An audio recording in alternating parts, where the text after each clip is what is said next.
Guys, तो आज हम करने जा रहे हैं अपनी 80 और में लाइन बाय लाइन एक्सप्लेनेशन का चैप्टर नंबर 8 जो कि है वर्क एंड एनर्जी। तो उसको आज हम पूरा लाइन बाय लाइन देखेंगे, तो आप जुड़े रहिए हमारे साथ ऐसे ही। तो चलिए शुरू करते हैं आज के चैप्टर को। चैप्टर है वर्क एंड एनर्जी और सबसे पहला टॉपिक है इसका काइनेटिक एनर्जी। तो देखते हैं एकदम लाइन बाय लाइन अच्छे से समझेंगे क्या है काइनेटिक एनर्जी। चलिए 8.1 kinetic energy. A dancing running man is said to be more energetic compare to a sleeping snoring man. तो कोई इंसान अगर डांस कर रहा है, भाग दौड़ रहा है, तो वो उससे ज़्यादा एनर्जेटिक बोला जाता है इन कंपैरिजन टू एक ऐसा आदमी जो सो रहा है, खराटे मार रहा है। ठीक है। In physics a moving particle is said to have more energy than an identical particle at rest. और फिजिक्स में अगर आप दो आइडेंटिकल पार्टिकल सेम पार्टिकल लेते हैं, एक मूव कर रहा है और एक रेस्ट पे है यानी रुका हुआ है, तो जो मूव कर रहा है उसकी एनर्जी को ज़्यादा बोला जाता है, किसके पास ज़्यादा एनर्जी है in comparison to the particle जो कि रुका हुआ है। Quantitatively, the energy of the moving particle over and above its energy at rest is defined by kV is equal to half mv square is equal to half of m v vector dot v vector. Quantitatively यानी कि mathematically, mathematics के terms में जो एक moving particle की energy होती है over and above it's energy at rest, यानी कि उसकी जो रेस्ट पे जो एनर्जी है उसके उसके अलग उससे उससे अलग, यानी कि जब वो मूव कर रहा है तब उसकी एनर्जी, यानी जो रेस्ट की जो एनर्जी है वो रहेगी, इसके अलावा एक और एनर्जी है। ठीक है। रेस्ट पे कौन सी एनर्जी रह सकती है वो एनर्जी हम देखेंगे, जिसे पोटेंशियल एनर्जी कहते हैं। आप जानते होंगे, छोटे क्लासेस में पढ़े हैं आप लोग। तो पोटेंशियल एनर्जी के अलग भी एक एनर्जी है जिसे काइनेटिक एनर्जी कहते हैं। ठीक है। और इसको डिफाइन किया जाता है, यानी इसका मैथमेटिकल रिलेशन होता है, बड़ा इंपॉर्टेंट रिलेशन है जो आपको पता भी होगा, हाफ एम वी स्क्वायर या half M V vector dot V vector. ठीक है। And is called kinetic energy of the particle, और इसे ही काइनेटिक एनर्जी बोला जाता है पार्टिकल का। ठीक है। The kinetic energy of a system of particle is the sum of the kinetic energy of all its constituent particles. तो kinetic energy जो एक सिस्टम ऑफ पार्टिकल्स की होती है, यानी एक कलेक्शन ऑफ पार्टिकल की जो काइनेटिक एनर्जी होती है, वो उन सभी पार्टिकल्स की काइनेटिक एनर्जी के जो सम के बराबर आती है। ठीक है। तो यहाँ पे क्या हो जाएगा, k is equal to sigma half of M I V I का होल स्क्वायर। तो आई जो है वो 1 से लेकर आई 0 से लेकर के कहीं तक भी वेरी कर सकता है। 0 से बेटर वन ही बोल सकते हैं, 1 से लेकर कहीं भी वेरी कर सकता है। तो first particle, second particle, third particle, सभी की मास इंटू वेलोसिटी का स्क्वायर डिवाइडेड बाई 2 को हम सम कर देंगे, तो वो हमें टोटल काइनेटिक एनर्जी मिल जाएगी एक सिस्टम की। यहाँ पे फिगर में आप देख सकते हैं कि यहाँ पे देखिए लेस काइनेटिक एनर्जेटिक बॉल्स और यहाँ पे more energetic balls.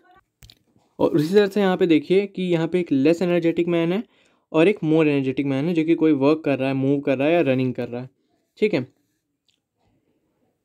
The kinetic energy of a particle और system of particle can increase और डिक्रीज और remain constant as time passes. जो काइनेटिक एनर्जी होती है किसी पार्टिकल की या सिस्टम ऑफ पार्टिकल्स की, वो इंक्रीज कर सकती है, कॉन्स्टेंट रह सकती है, या डिक्रीज भी कर सकती है समय के साथ। ठीक है।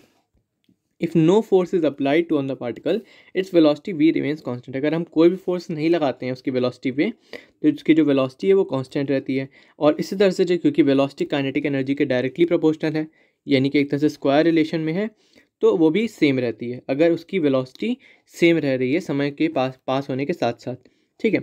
A force is necessary to change the kinetic energy of the particle. एक फोर्स नेसेसरी होता है काइनेटिक एनर्जी किसी पार्टिकल की चेंज करने के लिए। बिना किसी फोर्स के काइनेटिक एनर्जी किसी पार्टिकल की चेंज नहीं हो सकती है। If the resultant force acting on the particle is perpendicular to its velocity. देखिए यहाँ पे डिफरेंट केसेस बता रहे हैं अब यहाँ पे। ठीक है। तो एक केस पहला ये है कि अगर रिजल्टेंट फोर्स जो है, जो कुछ भी नेट फोर्स एक्ट हो रहा है उस पार्टिकल पे, वो परपेंडिकुलर है वेलोसिटी के। ठीक है। वेलोसिटी के परपेंडिकुलर कहने का मतलब, अगर वेलोसिटी ऐसे है, ठीक है, इस डायरेक्शन में है, या मैं एरो का यूज़ कर लेता हूँ। ठीक है। अगर वेलोसिटी इस डायरेक्शन में है तो उसके परपेंडिकुलर, यानी ऐसे करके कुछ होगा उसके फोर्स का डायरेक्शन। तो अगर ऐसे है, बल्कि और बेटर बना सकता हूँ मैं इसको, देखिए ये हो गया परपेंडिकुलर। तो इस तरह से अगर फोर्स है तो उस पर कोई भी वर्क नहीं करेगा, कोई वर्क नहीं करेगा। तो कैसे वर्क नहीं करेगा आगे देखेंगे। वर्क का रिलेशन आप जानते हैं, उसमें कॉस थीटा आता है, कॉस 90 0 होता है। तो आगे हम देखेंगे, खैर ज़्यादा इसमें कन्फ्यूज़ होने की कोई चीज़ नहीं है ये। ठीक है। तो इससे क्या होता है, जब रिजल्टेंट फोर्स पार्टिकल की वेलोसिटी के परपेंडिकुलर है तो उसकी जो स्पीड होती है वो पार्टिकल की चेंज नहीं होती है, इसलिए काइनेटिक एनर्जी भी उसकी सेम रहती है, यानी कि चेंज नहीं होती है। काइनेटिक एनर्जी तभी चेंज होती है जब उसकी स्पीड चेंज हो, और वो तभी होगा जब रिजल्टेंट फोर्स का एक टेंजेंशियल कंपोनेंट होता है।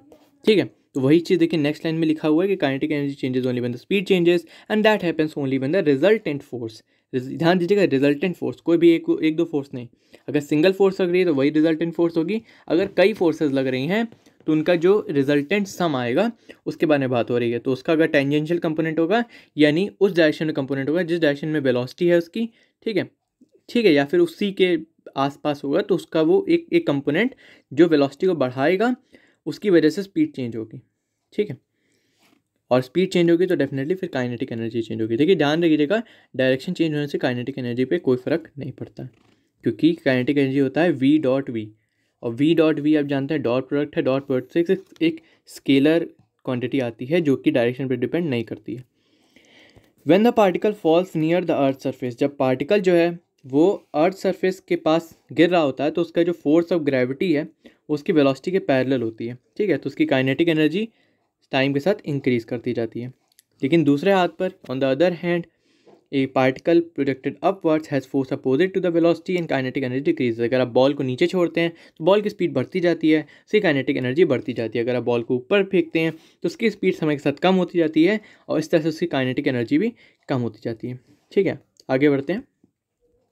यहाँ पे देखिए एक छोटा सा रिलेशन इन्होंने ड्राइव किया है, तो वो मैं आपको समझा देता हूँ। From the definition of kinetic energy, अगर हम काइनेटिक एनर्जी को डिफरेंशिएट कर दें तो D K by D T is equal to D of half M V square, ठीक है। जिसे हम कह सकते हैं, इसको डिफरेंशिएट आप करेंगे तो बन जाएगा M V D V by D T is equal to ये M V D V by D T आ गया। और आप जानते हैं कि M D V by D T होता है फोर्स। यहाँ पे फोर्स का ध्यान दीजिएगा, एफ टी लिखा है, इसका क्या मतलब है आगे समझेंगे, ठीक है। तो एफ टी इंटू वी बन गया ये, where F T is the resultant tangential force. देखिए बड़ी इंपॉर्टेंट स्टेटमेंट है, ये नेट फोर्स नहीं है, क्योंकि नेट फोर्स कहीं भी किसी भी डायरेक्शन में हो सकती है, ये रिजल्टेंट टेंजेंशियल फोर्स है, ठीक है। तो मेरा बैटरी भी कम हो रही है, खैर चलिए हम लोग तो चलेंगे, अपने टॉपिक को कंप्लीट करेंगे ही। अब सुनिए, अगर रिजल्टेंट फोर्स एफ जो है वो अगर थीटा एंगल बना रहा है वेलोसिटी से, ठीक है।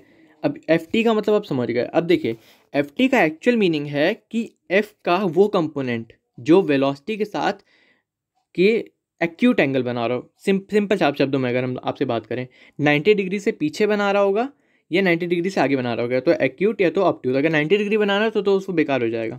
तो देखिए इसीलिए हम लोग एफ टी को एफ कॉस थीटा लिख देते हैं, क्योंकि एफ कॉस थीटा कॉस 90 लिखने पर 0 हो जाता है, कॉस 90 0 होता है। तो 90 डिग्री पे हमारा कोई फर्क नहीं पड़ेगा उससे, लेकिन अगर उससे कम होगा, उससे ज़्यादा होगा तो एक टेंजेंशियल कंपोनेंट आ जाएगा और वो इसको चेंज कर देगा वेलोसिटी को, ठीक है। इसलिए यहाँ पे चेंज इन काइनेटिक एनर्जी तभी होगी जब फोर्स का कोई टेंजेंशियल कंपोनेंट होगा। और इसका रिलेशन क्या है, D K by D T is equal to F T into we.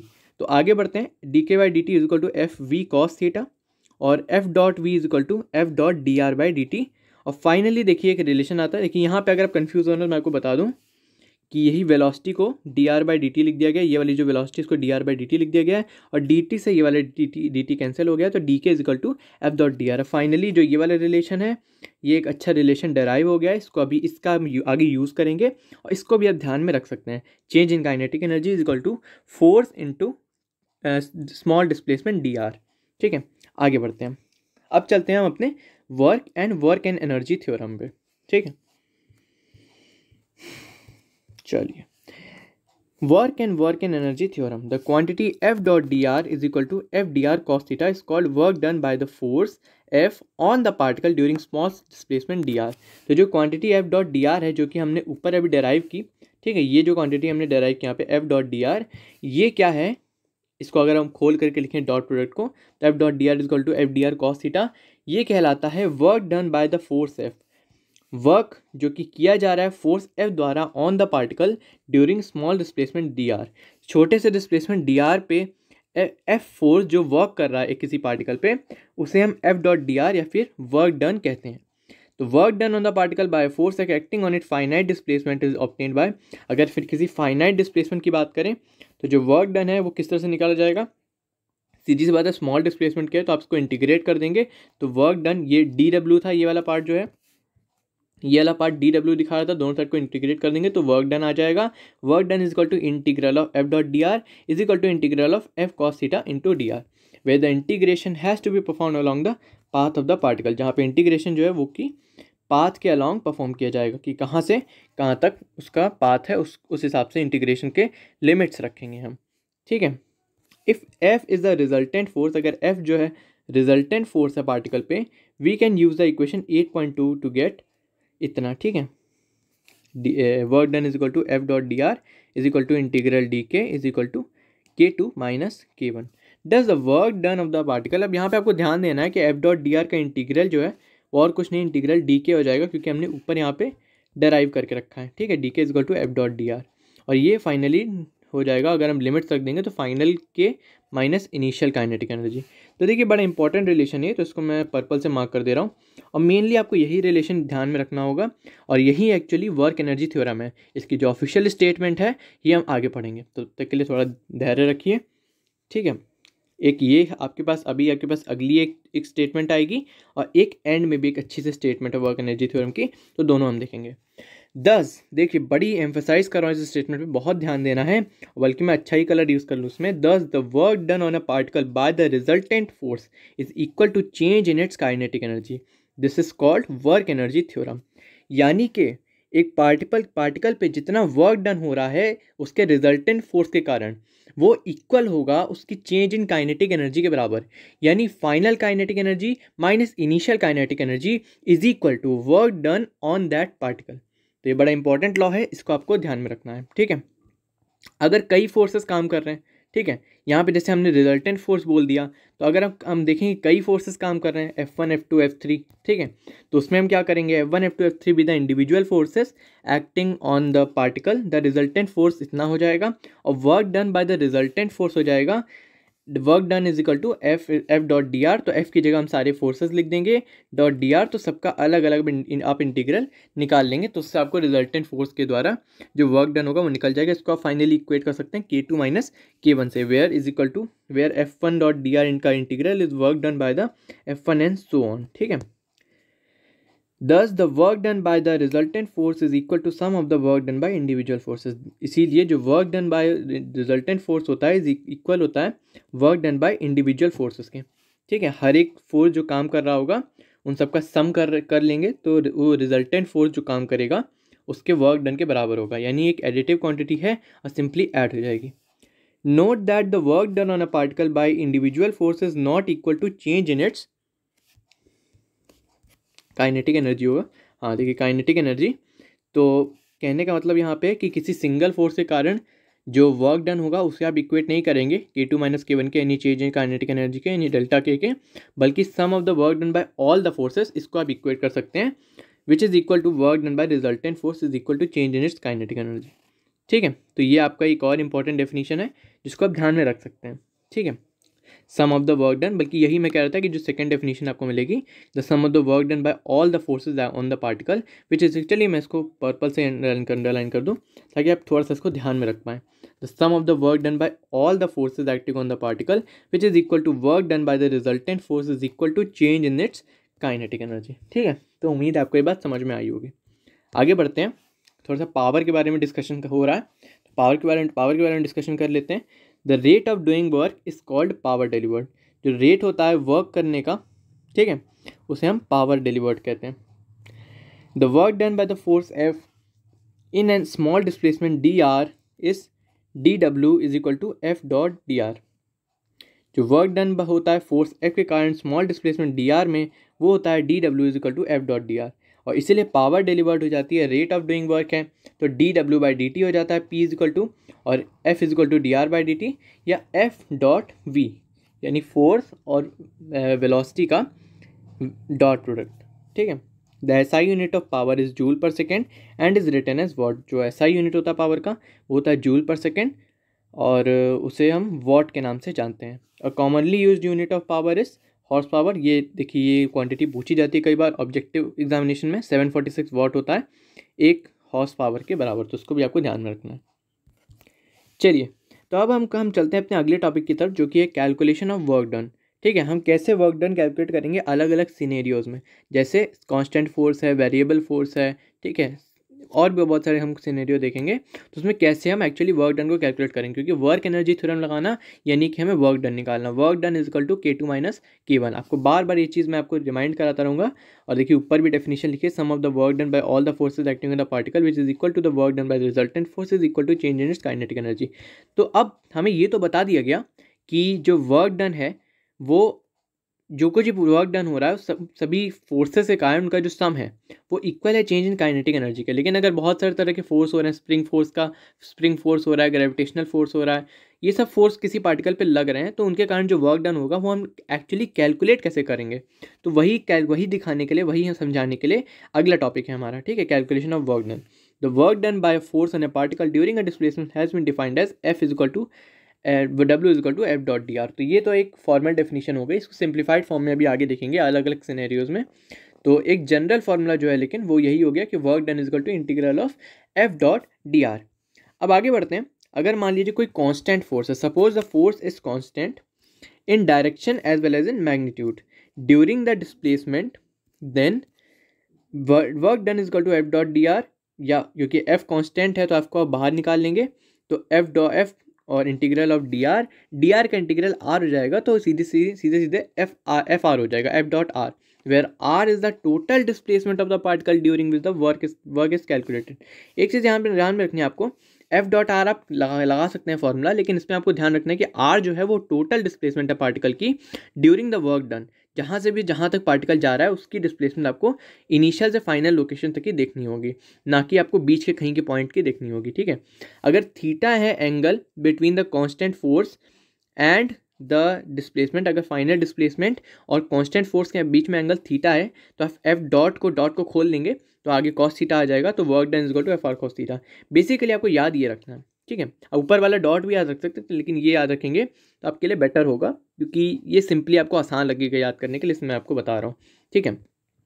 चलिए, इन particular if the displacement is along the force, अगर डिस्प्लेसमेंट फोर्स के अलॉन्ग हो रहा है, यानी कि जैसे ग्रेविटी के हो रहा था, एक्सक्यूज मी, जैसे ग्रेविटी के केस में हो रहा था कि जब आप बॉल को छोड़ते हैं तो बॉल नीचे की तरफ चलती चली जाती है, खूब तेज एक्सेलरेट करती चली जाती है, तो उस केस में जो फोर्स है वो डिस्प्लेसमेंट के अलॉन्ग ही काम कर रहा है। तो इस केस में जैसे फ्रीली फॉलिंग पार्टिकल है तो उसमें थीटा जो है 0 हो जाता है, और work done is equal to F into R, force कितना लग रहा है इंटू डिस्प्लेसमेंट कितना हुआ, ठीक है। इसी में आगे हम देखते हैं, ठीक है। ये वाला पैराग्राफ में इतना ही था।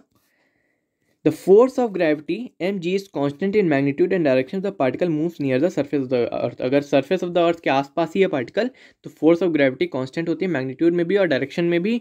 और suppose a particle moves from A to B along some curve and AB makes an angle theta with the vertical as shown in the figure 8.2। अब देखिए फिगर 1 देखिए, अगर मान लीजिए पार्टिकल ए से बी तक मूव कर रहा है, यहाँ से ए है और यहाँ पे बी है, ऐसे मूव कर रहा है, और ये जो ए बी का फाइनल डिस्प्लेसमेंट है ये वर्टिकल से कितना एंगल बना रहा है, थीटा एंगल बना रहा है, तो work done by the force of gravity होगा। वर्टिकल से हमने क्यों निकाला, क्योंकि फोर्स हमारा वर्टिकल में लग रहा है। तो इस केस में देखिए वर्क डन हो जाएगा, work done is equal to F, मैंने आपको क्या याद कराया था, एफ आर कॉस थीटा, तो force into displacement into cos theta, तो फोर्स हो गया एम जी, डिस्प्लेसमेंट हो गया ए बी, और कॉस थीटा तो लगेगा। आप देखिए ए बी कॉस थीटा जो हो जाएगा, यहाँ पे ए बी है ये थीटा है, तो ए बी कॉस थीटा हो जाएगा, और कुछ नहीं ये एच डिस्टेंस, ठीक है, एच हाइट हो जाएगी। तो सिंपली यहाँ पे क्या हो गया एम जी एच, तो work done by the force of gravity हो गया एम जी एच, वेयर, और आगे देखते हैं where H is the height descended by the particle, जहाँ पे एच क्या है, वो हाइट जो पार्टिकल के द्वारा नीचे आई है, जितने से पार्टिकल नीचे आया है। फिर पार्टिकल एसेंस हाइट एच, मान लो पार्टिकल ऊपर की तरफ जा रहा है और एच हाइट ऊपर गया है, तो work done by the force होगा नेगेटिव, क्योंकि डिस्प्लेसमेंट और वर्क जो फोर्स लग रहा है वो डिफरेंट डायरेक्शन में, अपोजिट डायरेक्शन में, इसलिए सिंपली यहाँ पे नेगेटिव साइन लग जाएगा। ठीक है, आगे बढ़ते हैं और कुछ बातें देखते हैं। If a particle goes from point A to a point B along some other curve, the work done by the force of gravity is again mgh। और अगर किसी और, मान लो यही जो नीचे हमने एग्जांपल देखा ये वाला, ठीक है, जिसमें पार्टिकल एक गोल कर्व में जा रहा था, मान लो ये ऐसे ना जा करके ऐसे ऐसे ऐसे ऐसे, पता नहीं कोई फोर्स लग रही होगी जिसकी वजह से ऐसे जाता है ये, तो भी कोई फ़र्क नहीं पड़ेगा, ये ऐसे जाएगा, ये ऐसे जाएगा, ये ऐसे ऐसे ऐसे ऐसे ऐसे पूरी ऐसे कॉपी के घूम घूम के यहाँ तक जाएगा, लेकिन अल्टीमेटली इसकी फाइनल पोजीशन जो है वो बी ही हो रही है। अगर इसके अल्टीमेटली फाइनल पोजीशन बी हो, या ये स्ट्रेट लाइन में ऐसे जाता है और अल्टीमेटली इसकी फाइनल पोजीशन बी ही हो रही है, तो उसको कोई फर्क नहीं पड़ता ग्रेविटी को, इसका फाइनल जो वर्क डन होगा इस पार्टिकल पे वो mgh ही होगा। और यही चीज़ देखिए हमें आगे के पैराग्राफ में समझाने की कोशिश की गई है। देखिए, अगर particle goes from point A to point B along some other curve, किसी और कर्व के अलॉन्ग जो है जा रहा है, then the work done by the particle by the force of gravity is again mgh। We see that the work done by the constant force in going from A to B depends only on the position of A and B. जो एक constant force के द्वारा जो work done है वो केवल final और initial position पे ही डिपेंड करेगी and not on the actual part, और एक्चुअल पाथ में नहीं। In case of gravity the work is weight mg times the height descended, क्योंकि यहाँ पे हमारा लॉजिक ही यही लग रहा है कि हाइट कितना नीचे आ रहा है। अब हाइट चाहे कितना भी घूम घाम के वो नीचे आ रहा हो, लेकिन वो अल्टीमेटली mgh ही होगा, क्योंकि हाइट h ही रह रही है। अल्टीमेटली डिसेंड कितना किया, आप पूछेंगे कि कितना नीचे आया, तो आया कितना, केवल h नीचे आया। ये नहीं कि आप इधर उधर कैलकुलेट करके उसका डिस्टेंस बता देंगे, कुछ और बता देंगे, अल्टीमेटली नीचे वो h ही आएगा, क्योंकि फाइनल पोजीशन उसकी b ही है।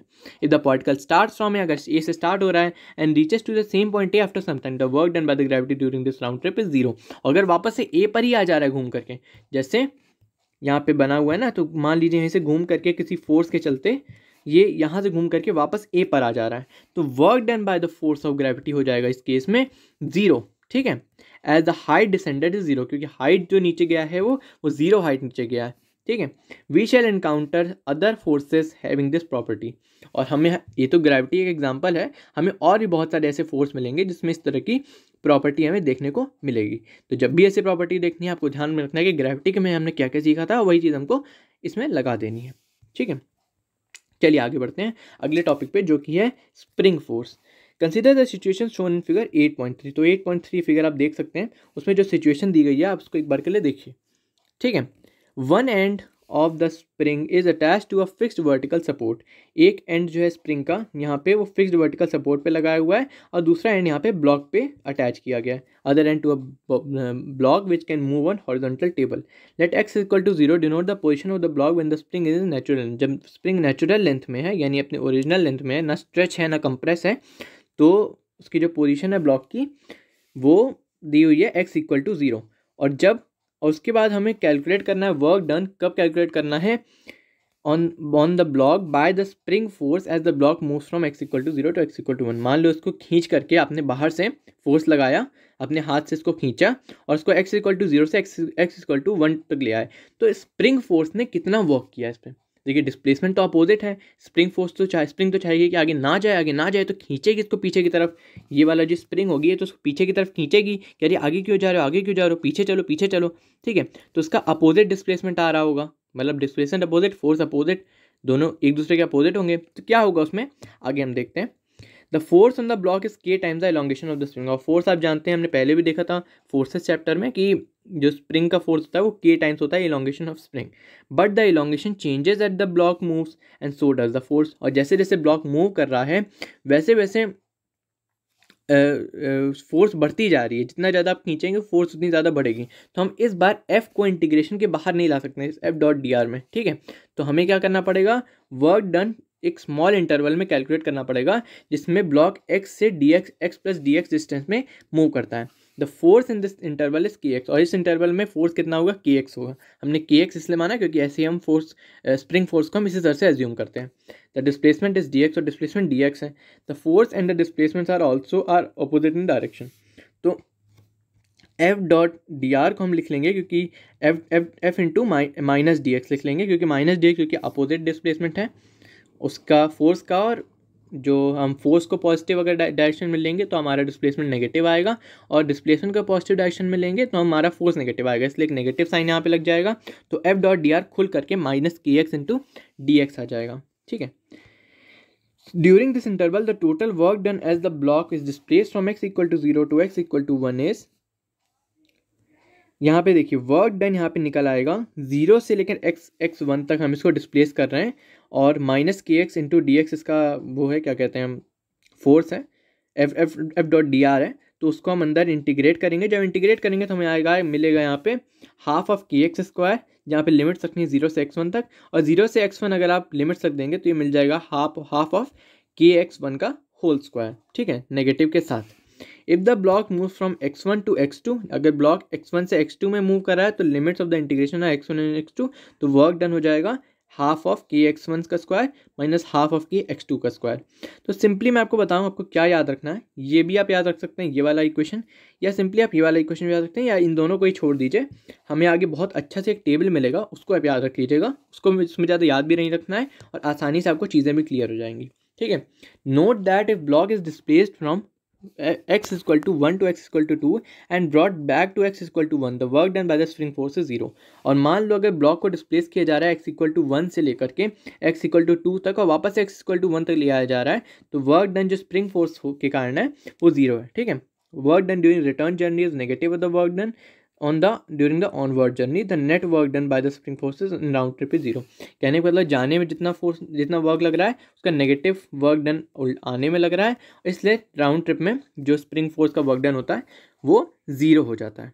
ठीक है, आगे बढ़ते हैं यहाँ पे देखिए 3 position of springs are shown in the figure.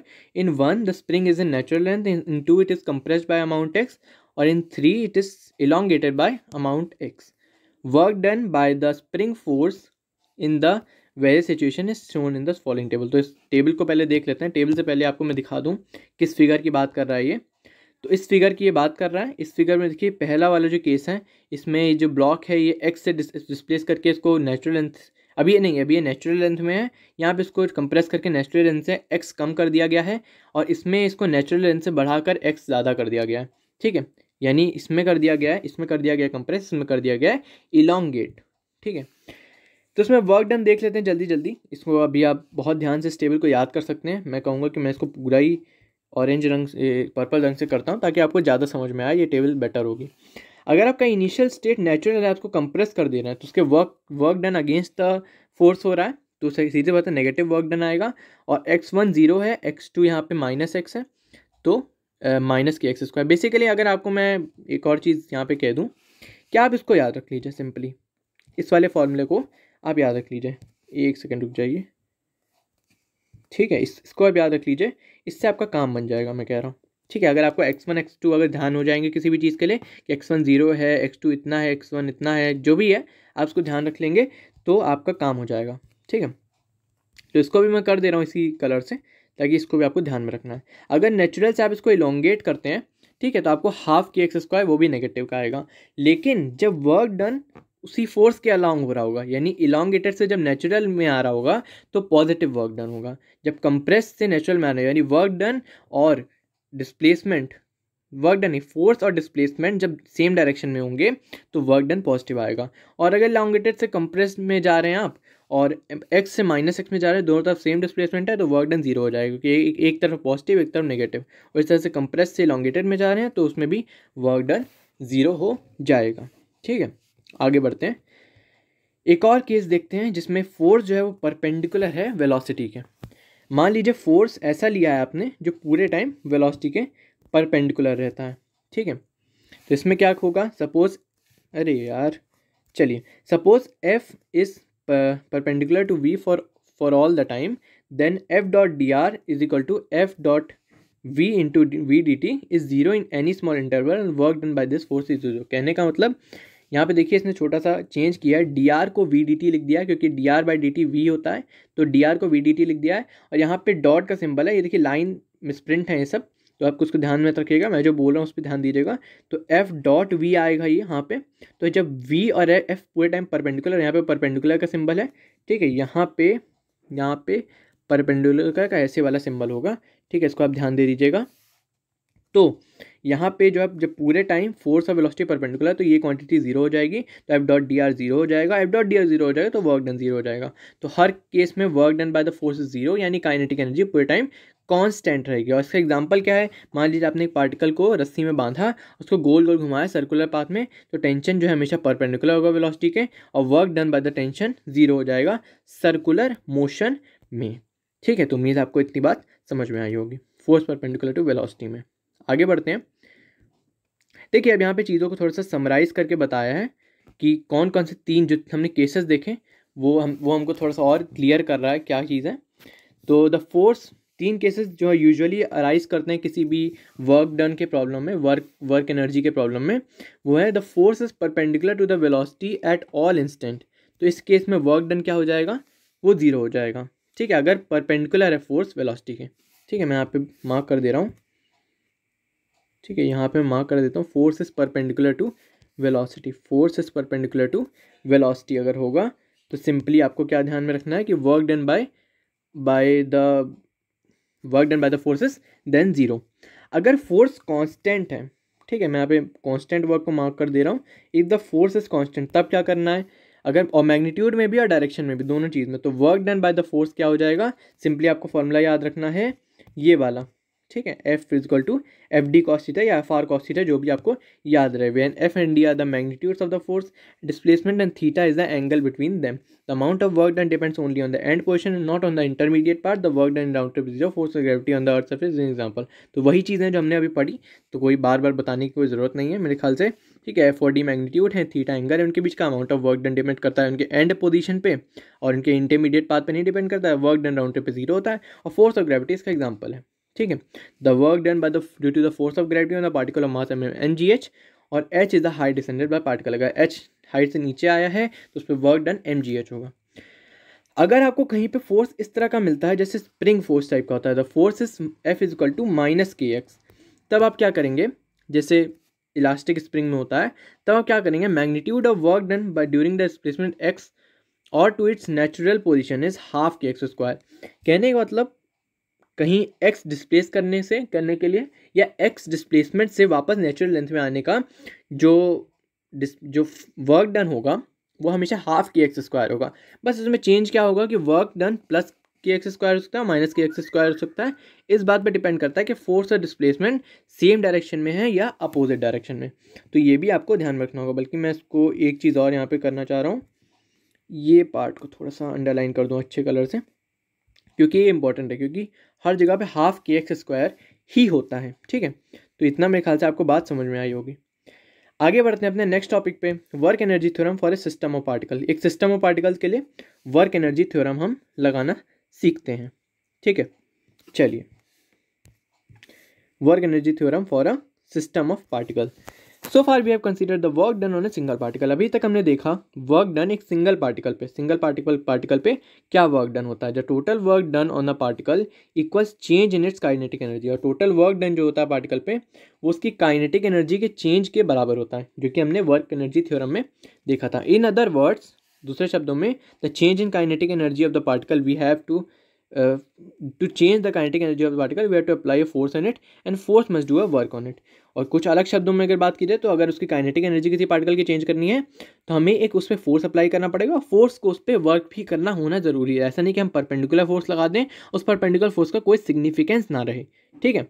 Next, अब अगली जो बात करने जा रहे हैं हम, consider system more than one particle and suppose a particle exert forces on each other.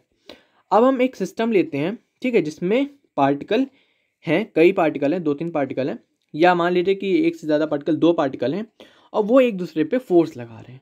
देखिए, बड़ी सिस्टम, अलग से सिस्टम अराइज कर रही है। अभी तक तो सिंगल पार्टिकल था, हम कुछ फोर्स लगा रहे थे, या कोई और स्प्रिंग फोर्स, ग्रेविटेशनल फोर्स, कोई परपेंडिकुलर फोर्स, इस तरह के फोर्सेस लग रहे थे, तो वर्क डन देख रहे थे, ठीक है। अब हम वर्क एनर्जी थ्योरम देखने जा रहे हैं सिस्टम ऑफ पार्टिकल्स में। तो as a simple example, take a system of two particles होगा मेरे ख्याल से, 2 चार्ज पार्टिकल्स, ठीक है, एक पॉजिटिव साइन का, एक नेगेटिव साइन का है। तो 2 charge particle as shown in figure 8.5 attracting each other such as positive and negative charges.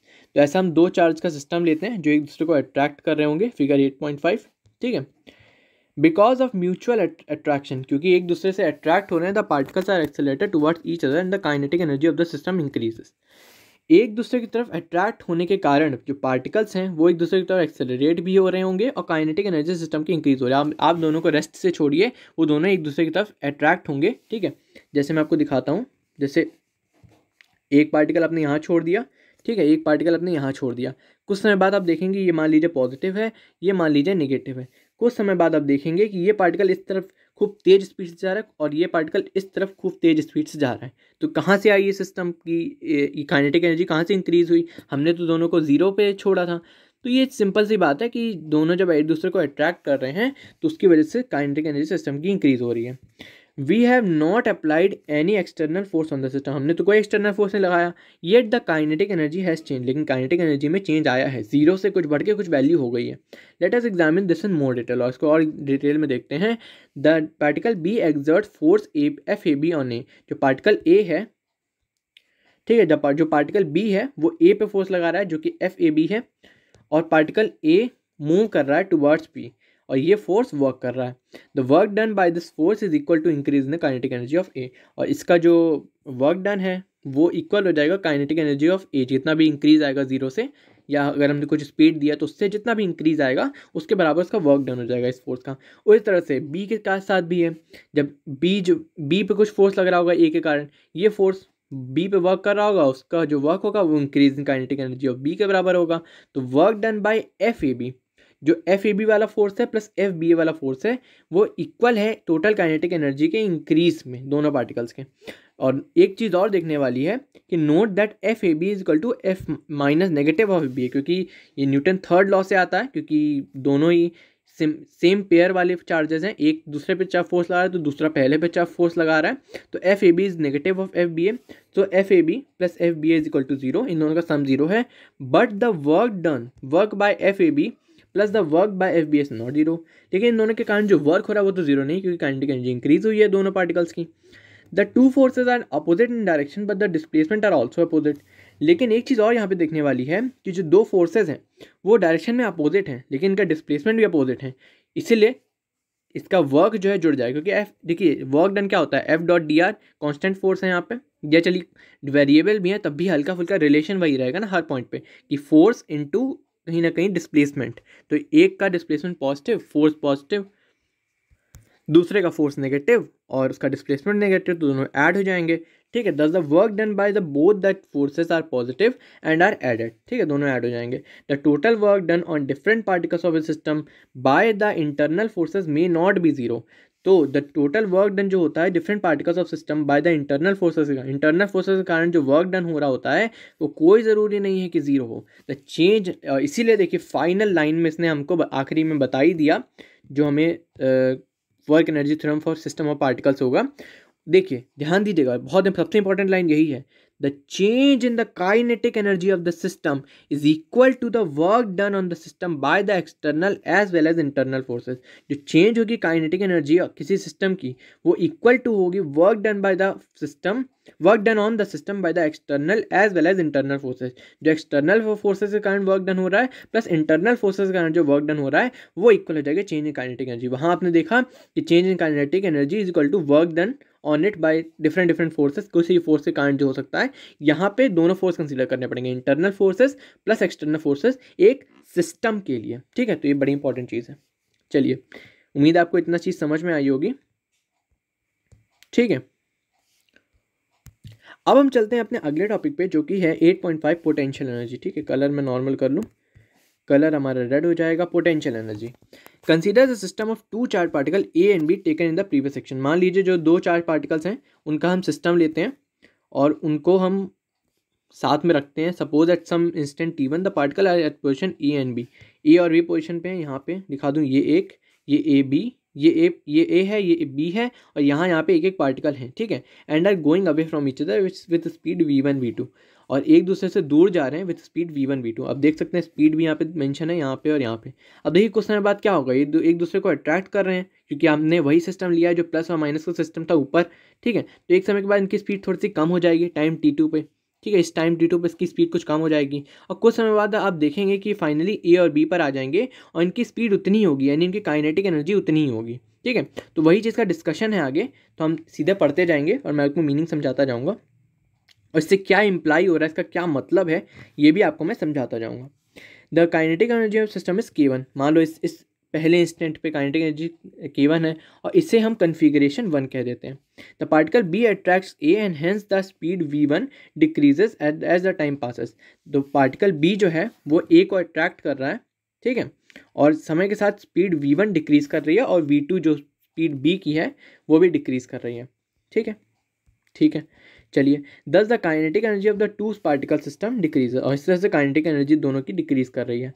Suppose at time t2 the particle are at A dash and B dash, कुछ time t2 पर particle A dash और B dash में उनकी speed अब कम हो गई है, ठीक है, और वो हो गई है v1 डैश और v2 डैश के, उनकी काइनेटिक एनर्जी k2 हो चुकी है। अब we call the position of the particle at time t2 as configuration 2, the kinetic energy of the particle is decrease by k1 minus k2। आपको जितना decrease आया है वो भी लिख देंगे हम k1 माइनस k2। अब देखिए सेकंड कॉन्फ़िगरेशन कौन सा है, आप देख लीजिए।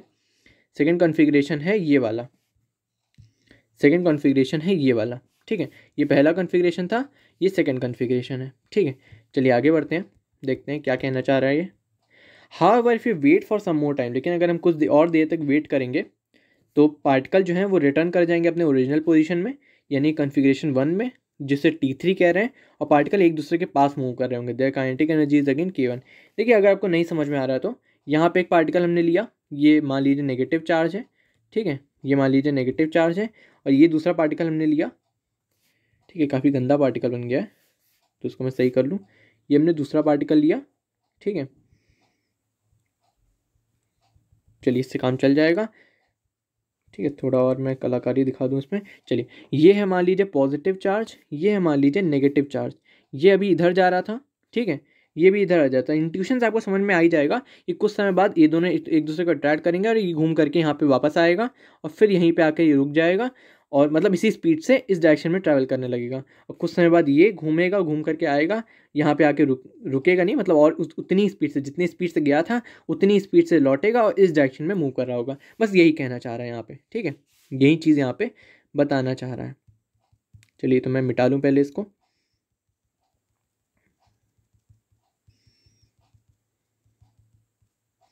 चलिए, when the particles move were in configuration 1 the kinetic energy was k1। और सीधी सी बात आप जानते हैं जब वो लौट करके वापस आएंगे तो उनकी काइनेटिक एनर्जी भी नॉर्मल वही जो हो जाएगी जो पहले थी, क्योंकि स्पीड जो है वो सेम ही हो जाएगी दोनों केस में, फर्स्ट और थर्ड केस में।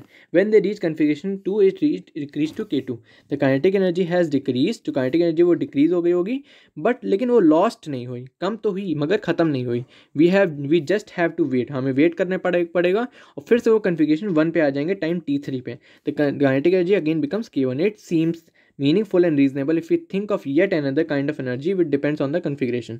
तो हमें बहुत रीजनेबल और मीनिंगफुल ये बात लग रही है कि अगर हम एक और एनर्जी के बारे में सोचें कि मतलब वो एनर्जी गई कहाँ, आप ये सोचिए कि उस समय वो एनर्जी कम हुई और फिर वापस से वो एनर्जी वापस आ गई, तो हो सकता है शायद किसी फॉर्म में चेंज हो गई हो। तो यहीं से इसका पोटेंशियल एनर्जी का आइडिया आता है और इसी को हम पोटेंशियल एनर्जी कह देते हैं, ठीक है। We call this as potential energy of the system. Some kinetic energy was converted to potential energy when the system passed from configuration 1 to configuration 2। As the system returns to configuration 1 this potential energy converted back to kinetic energy, the sum of the kinetic and potential energy remains constant. तो यही बात है कि जैसे जैसे kinetic energy वो configuration 1 से 2 में गए तो काइनेटिक एनर्जी पोटेंशियल एनर्जी में चेंज हुई कुछ, फिर उसके बाद वो रुके होंगे कहीं पे, रुक करके वापस आए होंगे, तो वापस से वो कॉन्फ़िगरेशन 1 में आए तो सारी पोटेंशियल एनर्जी काइनेटिक एनर्जी में चेंज हो गई। तो यानी कि सम ऑफ काइनेटिक एनर्जी और पोटेंशियल एनर्जी कांस्टेंट रहता है। अगली चीज़, how do we precisely define the potential energy of a system. एक सिस्टम की पोटेंशियल एनर्जी को हम प्रिसाइजली कैसे डिफाइन कर सकते हैं, लेकिन उससे पहले डिफाइन करने से पहले हम पहले कंजर्वेटिव और नॉन कंजर्वेटिव फोर्सेस के आइडिया को लेंगे, थोड़ा सा उसको हम डिस्क्राइब करेंगे, उसको हम सीखेंगे, ठीक है। कंजर्वेटिव और नॉन कंजर्वेटिव फोर्स क्या होते हैं। चलिए अगला टॉपिक है हमारा conservative and non conservative forces. Let us consider following 2 examples. तो हमें 2 एग्जांपल लेने हैं और दोनों का बड़े ध्यान से देखिएगा क्या कुछ होता है इसमें, ठीक है। पहला एग्जांपल लेते हैं। Suppose a block of mass M rest on a rough horizontal table. एक ब्लॉक है मास एम का जिससे जो कि रफ हॉरिजॉन्टल टेबल पे पड़ा हुआ है। It is drag horizontally towards right through a distance L, और इसे हॉरिजॉन्टली राइट की तरफ ड्रैग किया जा रहा है डिस्टेंस एल से, ठीक है। And then back to its initial position, और उसके बाद वापस अपने इनिशियल पोजीशन में। कहने का मतलब पहले वो यहाँ तक गया, ठीक है, यहाँ तक गया और वापस इसको ड्रैग करके finally back to initial position उसके ले आया गया उसको, ठीक है। Let mu be the friction coefficient between the block and the table. Let us calculate the work done by friction during the round trip. तो म्यू मान लेते हैं कि फ्रिक्शन कोफिशिएंट है ब्लॉक और टेबल के बीच का, और हम कैलकुलेट करने जा रहे हैं work done by friction during the round trip. मतलब ये जो है यहाँ तक गए फिर ये वापस यहाँ तक आया, तो इन दोनों के बीच में जो फ्रिक्शन ने इस पर काम किया वो हम देखने जा रहे हैं, ठीक है, एल डिस्टेंस है बीच में, एम जी नीचे की तरफ फोर्स लग रहा है, नॉर्मल ऊपर की तरफ लग रहा है, फ्रिक्शन आप देख सकते हैं फिगर में किस तरह से लग रहा है। The normal force between the table and the block is n equal to mg and hence the force of friction is mu mg। तो force of friction कितना हो गया, mu mg, क्योंकि वो होता है mu n और नॉर्मल फोर्स है mg के बराबर। ठीक है, अगला देखते हैं page. when when the block moves towards the right, जब वो राइट की तरफ मूव कर रहा होगा तो on it is towards the एक second, when the block moves towards the right friction is towards the left, friction left की तरफ लगेगा और the work done by friction हो जाएगा माइनस एम जी एल, क्योंकि जो डायरेक्शन ऑफ डिस्प्लेसमेंट है, फोर्स की डिस्प्लेसमेंट दोनों डिफरेंट है। और जब ब्लॉक लेफ्ट की तरफ मूव कर रहा होगा, एक बार इस तरफ जा रहा है, एक बार दूसरी तरफ जा रहा है, एक बार राइट की तरफ जा रहा है, एक बार लेफ्ट की तरफ जा रहा है, ठीक है, तो फ्रिक्शन उसमें अगेन अब राइट की तरफ हो जाएगा अपोजिट डायरेक्शन में, और फिर minus mu M G L होगा, और तो टोटल वर्क डन हो जाएगा फ्रिक्शन के कारण, वो हो जाएगा 2 twice of mu M G L. अब अगला केस देखते हैं। Suppose a block is connected by the spring and is rest on a rough table as shown in figure 8.8, और एक स्प्रिंग से अटैच्ड है एक बॉक्स, और 8.8 में जैसे दिखाया जा रहा है एक एकदम नेचुरल लेंथ पे रखा हुआ है, इसकी वी भी जीरो है, वेलोसिटी भी जीरो है। ठीक है, the block is pulled aside and then release, block को इस तरफ खींचा गया, ब्लॉक को इस तरफ खींचा गया और फिर उसको छोड़ दिया गया इधर जाने के लिए। ठीक है, toward the it moves toward the center A and has velocity v naught as it passes through the center, it goes to other side of A and then comes back। वो पहले सेंटर से पास होगा, उसके opposite side जाएगा, यानी यहाँ पे कहीं जाएगा और फिर वापस लौट करके यहाँ पे आएगा। ठीक है, ये टोटल इसका मोशन होगा। चलिए, this time it passes through the centre of with smaller velocity, और इस बार जो है जब क्योंकि नीचे से फ्रिक्शन लग रहा है तो इस बार फ्रिक्शन भी लग रहा है और थोड़ा सा कम वेलोसिटी से भी वो जाएगा। Compare the two cases in which block is at a once going towards the left and then going towards the right. ठीक है, फ्रिक्शन नीचे की तरफ लग रहा है, वो तो कांस्टेंट है, उसको हम मना नहीं कर सकते, वो तो कंटिन्यूस लगता रहेगा। अभी एक बार की तरफ ये राइट की तरफ जा रहा है, एक बार लेफ्ट की तरफ जा रहा है, तो राइट की तरफ जाते हुए जितना जितनी इसकी वेलोसिटी होगी, यानी जब ये यहाँ से यहाँ जा रहा होगा, एक बार हमने इसको कंप्रेस किया फिर छोड़ा, जब ये आगे की तरफ जा रहा होगा, या इसको आप ऐसे देख सकते हैं कि ए में ये यहाँ पे ए पोजीशन है, जब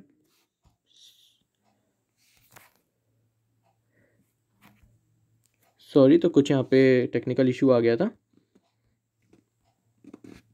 ठीक है, तो जब ये ए की तरफ ए में जा रहा होगा, ए की तरफ ये इसको देखिए इस तरह से रिलीज किया गया है। हाँ, तो देखिए किस तरह से इसका मोशन हो रहा है।